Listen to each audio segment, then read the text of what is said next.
6 de febrero, Santa Dorotea, Virgen y Mártir, año 304.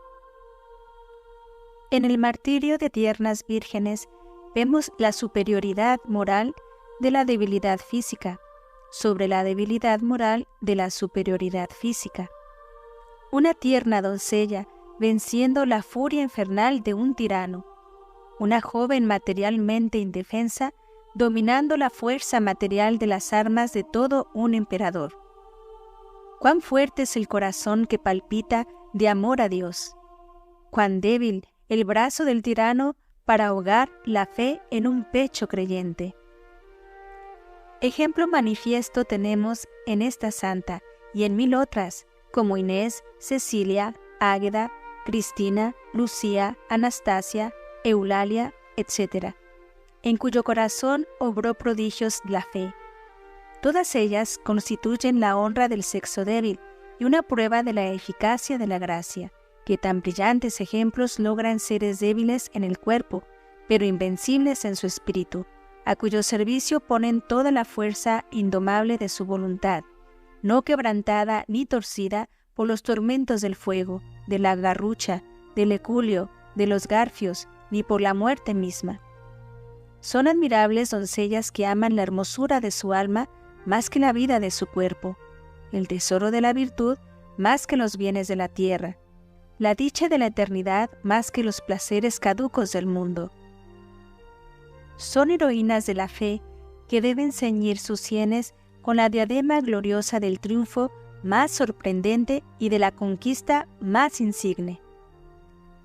Qué grande y sublime es el sacrificio que por la más noble de las causas ofrecieron.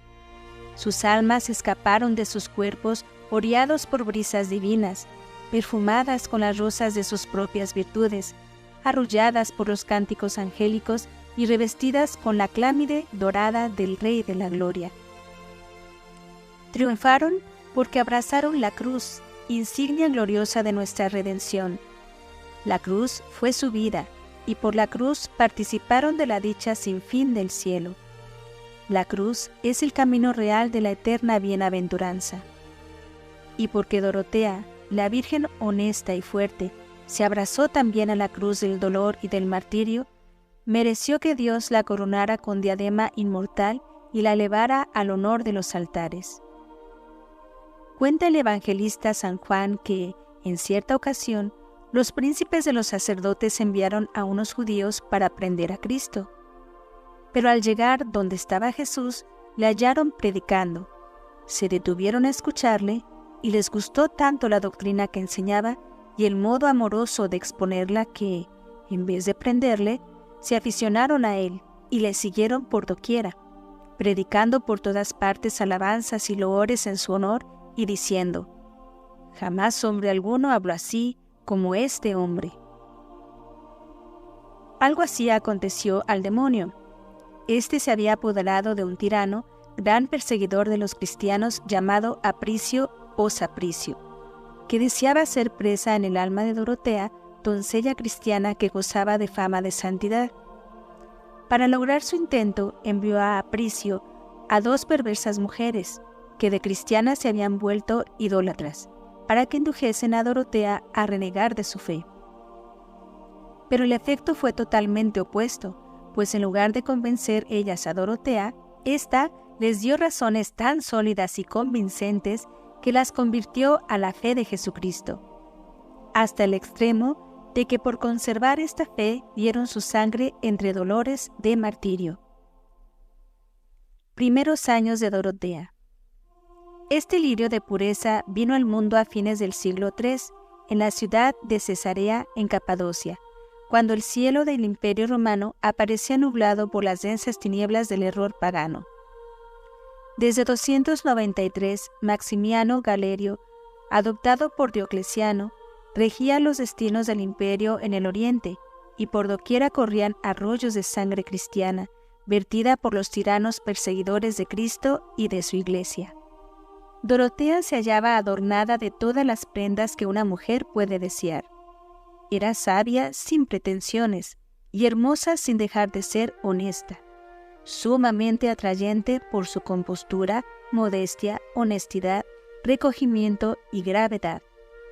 Su espíritu de oración era continuo, lo mismo que su mortificación, de modo que por el conjunto de sus dotes naturales y personales era conocida y admirada de toda la población, pues no solo era tenida por una maravilla de prudencia, de modestia y piedad, sino también como ejemplar dechado de todas las doncellas cristianas. Prendados muchos de su nobleza, distinción y hermosura, pretendiéronla por esposa, mas ella optaba abiertamente por el camino de la virginidad, de tal manera que los cristianos la llamaban la esposa de Jesucristo. En presencia del tirano. Apricio, el presidente que en nombre del emperador Galerio gobernaba entonces la provincia de Capadocia, habiéndose enterado de que Dorotea era tan buena cristiana y gozaba de tanta reputación, dio orden de prenderla y que fuese llevada a su tribunal. La joven doncella se presentó con los ojos bajos, pero el espíritu puesto en Dios, a quien con tanto amor guardaba en su corazón. El presidente interrogó a la santa preguntándole en primer lugar cuál era su nombre. Inmediatamente le anunció que el objeto de su detención no era otro que el de obligarla a sacrificar a los dioses en cumplimiento de las órdenes del emperador. A estas palabras replicó Dorotea con entereza: «El emperador del cielo me ha mandado que a él solo debo adorar, y no a dioses que no hicieron el cielo ni la tierra. Ahora, juzga tú, oh Apricio, ¿a quién es más justo que obedezca, si al emperador del cielo o al de la tierra?» El presidente añadió: «Deja estas razones y si quieres volver a tu casa sana, salva y con honra, sacrifica a los dioses. De lo contrario, tu osadía te costará cara, y te pondré como ejemplo para que los demás escarmienten en tu cabeza». «El ejemplo que yo daré», respondió Dorotea, «será enseñar a todos que no teman a los hombres, sino a Dios, porque todos los tormentos que vosotros, presidentes y jueces, podéis dar duran muy poco, pues pronto se acaban, mas los del infierno son eternos y no tendrán fin». Estas palabras sacaron de quicio al prefecto, el cual mandó que la atormentaran en la garrucha y la tuvieran colgada en alto. Viéndose allí suspendida y objeto de las miradas del público, dijo al tirano: «¿Qué? ¿Estás burlándote de mí? ¿Por qué te detienes? Haz presto lo que has de hacer, pues deseo ser atormentada de ti para poder ir a ver a aquel cuyo amor sostiene mis fuerzas». «¿Y a quién deseas ver?», le preguntó el tirano. «A Cristo, Hijo de Dios vivo», respondió la santa. «¿Dónde está este Cristo?», interrogó él. Dorotea replicó: «Como Dios está en todo lugar, y en cuanto hombre en el cielo, a la diestra de Dios Padre, y allí goza de los bienes de Dios en aquella tierra dichosa, donde nunca es invierno y siempre verano. En todo tiempo allí hay flores, rosas y azucenas, y frutas hermosas a la vista y sabrosísimas al gusto. Hay fuentes, ríos y otras muchas recreaciones que las almas de los justos gozan en compañía de Dios. De todo esto serías participante, Apricio, si te hicieses cristiano y vivieses como cristiano». «Mejor sería», dijo Apricio, «que dejases esas vanidades, sacrificases a los dioses y tomases marido para tener buena vida».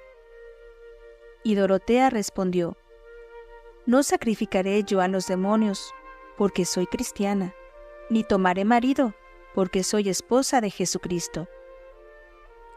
Temeroso el juez de que al oír tales razones algunos idólatras dejaran de adorar a los ídolos, mandó que la bajaran de allí y fuese entregada a 2 hermanas llamadas, la una Cristina y la otra Calixta, las cuales, habiendo sido cristianas, habían renegado por temor a los tormentos. A estas 2 mujeres dijo Apricio: «Ya habéis visto las mercedes que os he hecho, porque dejasteis vuestra fe. y sacrificasteis a los ídolos. Mayores serán las que os haré si lográis persuadir a esta doncella de que haga lo mismo. Ellas prometieron hacer todo cuanto pudieran para lograr su intento, y llevaron a la santa a su casa. El burlador burlado. Las dos malas mujeres se valieron de todas sus artes para persuadir a Dorotea a renegar de la fe de Cristo y considerar la dulzura del placer y la felicidad de los bienes de esta vida, que ellas habían ya gustado, y pusieron ante su vista las ventajas que obtendría si las imitase, y la terribilidad de los castigos a que se exponía si permanecía en su obstinación. Mas eran tantas y tan sólidas las razones con que combatía Dorotea sus pérfidos razonamientos, que al fin consiguió convencerlas de que se hallaban en error. Reconocieron su culpa, abominaron de su cobardía, se volvieron a Dios y le pidieron perdón de su horrendo pecado, y se armaron con el escudo de la fe, aparejándose a dar su vida por él si conviniera. Porque Dios, les dijo, es misericordiosísimo, y no hay llaga tan incurable que él no pueda sanar, y se llama Salvador porque salva, y Redentor porque redime, y tiene por mayor pecado desesperar de su misericordia que negarle en los tormentos. El presidente, deseoso de saber el resultado de la gestión de Cristina y Calixta acerca de la piadosa doncella, llamó a su presencia a las tres, y llevando aparte a las dos primeras, se informó del resultado. Y, oh juicios de Dios, supo entonces que no solo no habían conseguido arrastrar a Dorotea en pos de sí, sino que ella las había ganado para Cristo y que estaban dispuestas a morir por él, sufriendo todos los tormentos que quisiera darles. El presidente entonces, lleno de cólera al verse así burlado y vencido por unas débiles mujeres, dio orden de que atasen a Cristina y Calixta por las espaldas y las arrojasen al fuego si no sacrificaban. Mas ellas, sacando fuerzas de su debilidad, clamaron al Señor diciendo: Señor Jesucristo, aceptad esta nuestra penitencia y perdonadnos. Al mismo tiempo las echaron al fuego en presencia de Dorotea, la cual se mostraba satisfecha de haber ganado para Dios aquellas dos almas que iban por el camino de la perdición.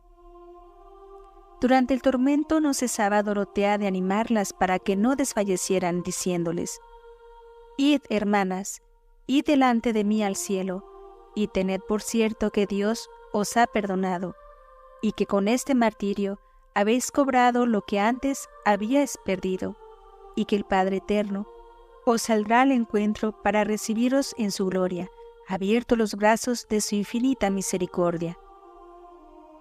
Martirio de Dorotea. Al ver la alegría de esta doncella, el presidente mandó desnudarla y subirla por segunda vez a la garrucha, y una vez allí, estirarle los pies. Comenzaron a descoyuntarle los miembros unos en pos de otros, manifestando siempre la santa, viva satisfacción, como quien puede al fin disfrutar de lo que mucho anheló. Preguntóle a Pricio la causa de su alegría, a lo que respondió Dorotea: Nunca en los días de mi vida he estado tan contenta como hoy. Lo uno, porque estas dos almas que el demonio, por medio tuyo, había apartado del cielo, Dios, por mi medio, las ha admitido en él. Y lo otro, porque te des prisa en atormentarme para que me vea pronto con ellas. Apricio entonces mandó encender hachas, pegárselas a los costados y abrazarle las entrañas. Pero ella, cuanto más crecía su tormento, tanto más se alegraba, burlándose al mismo tiempo de sus atormentadores. Ordenó el presidente que la quitaran de allí y le abofetearan el rostro, lo cual hicieron aquellos verdugos con gran crueldad, desfigurando brutalmente aquella faz tan virginal. «Dad al rostro», decía Dorotea, «que no poca guerra me ha hecho». Cansábanse los verdugos de atormentarla, pero ella no se cansaba de padecer tormentos. Antes, al contrario, daba muestras de estar alegre y contenta. Cansado el juez de oír sus palabras, que producían mayor tormento en él que el que a Dorotea producía al fuego, dictó sentencia contra la santa, diciendo que por su soberbia y dureza en no querer adorar a los ídolos, fuese degollada. Oyendo la santa esta sentencia, dio gracias a Dios con la siguiente oración: Yo os alabo, Señor mío, amador casto de las almas, porque me habéis llamado a las bodas del Cordero sin mancilla, y me habéis convidado a vuestro tálamo celestial. Al ser conducida al lugar del suplicio, pasó por allí un letrado jurista, llamado Teófilo, el cual, habiendo oído decir que en el lugar donde estaba Jesucristo, y al cual iba ahora, había en todo tiempo rosas y manzanas, dijo a la santa en son de burla: Oye, Dorotea, cuando hayas entrado en el jardín de tu esposo, ¿podrías hacerme el favor de enviarme algunas de aquellas manzanas y rosas de que hablaste y que tanto has alabado? A lo cual, con mucha serenidad y cordura, ella respondió: Lo haré, no lo dudes, lo haré. Esta escena tuvo lugar el 6 de febrero, cuando no había allí ni rosas ni manzanas. Llegaron al paraje donde debía verificarse la degollación de Dorotea. Ella pidió que le permitieran hacer un rato de oración, a lo que accedieron. Apenas hubo terminado, apareció delante de ella un hermosísimo niño con un canastillo, y en él 3 rosas admirables y 3 manzanas bellísimas. La santa le dijo que las llevase a Teófilo y se las diese en su nombre, y le dijese que aquellas eran las manzanas y las rosas que por cumplir su palabra le enviaba del jardín de su esposo Jesucristo. Después de esto, la santa fue degollada y voló su alma al cielo a participar de la bienaventuranza de los que en este mundo anduvieron en la ley del Señor y vivieron sin mancilla. A la gloriosa falange de vírgenes aureoladas con la corona de los mártires, presta la Iglesia estas palabras del libro de la sabiduría. Señor Dios mío, tú ensalzaste mi morada sobre la tierra, y yo te supliqué me librases de la muerte eterna. Te invoqué para que no me desamparases en el tiempo de la tribulación, ni me dejases sin ayuda mientras dominasen los soberbios. Alabaré sin cesar tu nombre, y los celebraré con acciones de gracias, porque oíste mi oración, y me libraste de perdición, y me sacaste a salvo en el tiempo calamitoso. Por tanto, te glorificaré, y eternamente cantaré tus misericordias y alabanzas. Conversión y martirio de Teófilo. Mientras Santa Dorotea recibía la palma del triunfo, Teófilo se hallaba con otros oficiales del presidente, contándoles lo que había pasado en la cena de las rosas y manzanas, chanceándose de ello ante sus compañeros.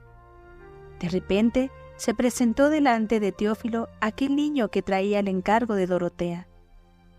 Le hizo señas de que deseaba hablarle aparte. Quedó Teófilo prendado de la hermosura del niño y sobre todo del portento que se estaba realizando, entregándole el niño de parte de Dorotea aquellas manzanas y rosas del jardín de su esposo Jesucristo. Recibió Teófilo el presente y desapareció el niño, dando a entender que era un ángel del cielo, por lo cual, atónito y confuso, el jurista comenzó a dar voces diciendo: «Verdaderamente Jesucristo es Dios, y no hay otro Dios sino Él». Fue oído de todos, quedando admirados cuantos conocían a Teófilo como a uno de los mayores perseguidores del cristianismo. El mismo presidente quiso saber por sí mismo si era verdad cuanto le decían de Teófilo. Apricio le preguntó la causa. Él se la dijo con toda sinceridad. Amenazóle de muerte si volvió a hablar de esta manera y no sacrificaba a los dioses. Teófilo afirmó que era cristiano desde aquel momento y que no adoraría a dioses hechos de madera o piedra, en quienes las arañas hacían exteriormente sus telas y los ratones se aposentaban dentro de ellos, que eran mudos y sin provecho alguno para sus adoradores. Eran tales las razones que arguía contra los ídolos, que muchos de los gentiles que le escuchaban estaban a punto de blasfemar de ellos y hacerse cristianos. Apricio, al ver la constancia de Teófilo, mandó que le atormentaran. Le pusieron en el eculio, de modo que estando en él levantado del suelo, tenía extendidos los brazos a modo de cruz. Durante este suplicio, dijo Teófilo: «Ahora sí que soy cristiano, pues estoy colgado como en una cruz». Mandó el juez que la arañasen los costados con garfios de hierro, y como le despedazasen cruelmente y saliesen de su cuerpo arroyos de sangre, díjole con tono lastimero: «Desventurado de ti, ten duelo de tu cuerpo». A lo cual él respondió: «Miserable Apricio, ten duelo de tu alma, que yo no quiero ahora perdonar a mi cuerpo para que Dios perdone a mi alma eternamente». Nuevamente le atormentaron con hachas encendidas. Parecía que ya no quedaba en él sangre, dada la gran cantidad de ella que había derramado. Y no obstante, estaba el mártir tan alegre y contento como si gozara de los mayores favores del mundo. El presidente, ya fuera de sí, mandó cortarle la cabeza. Al conocer Teófilo la sentencia, se alegró sobremanera y dio rendidas gracias a Dios porque, habiéndole llamado a trabajar en su viña a la 11ª hora, esperaba el premio de los que habían trabajado desde la primera. Y así murió, y goza de Dios eternamente en compañía de Santa Dorotea. Culto y reliquias de Santa Dorotea. El martirio de esta santa ocurrió el 6 de febrero del año 304, imperando Diocleciano. Algunos creen que fue en 275, en la persecución de Aureliano.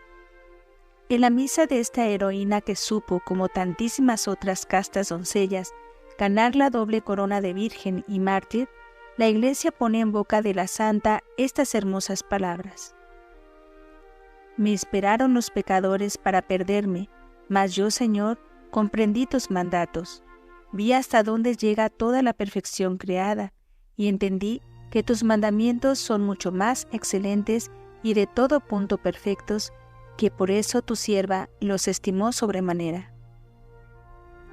Los artistas iconógrafos, al representar a la santa, hacen siempre alusión al milagro de las manzanas y las rosas.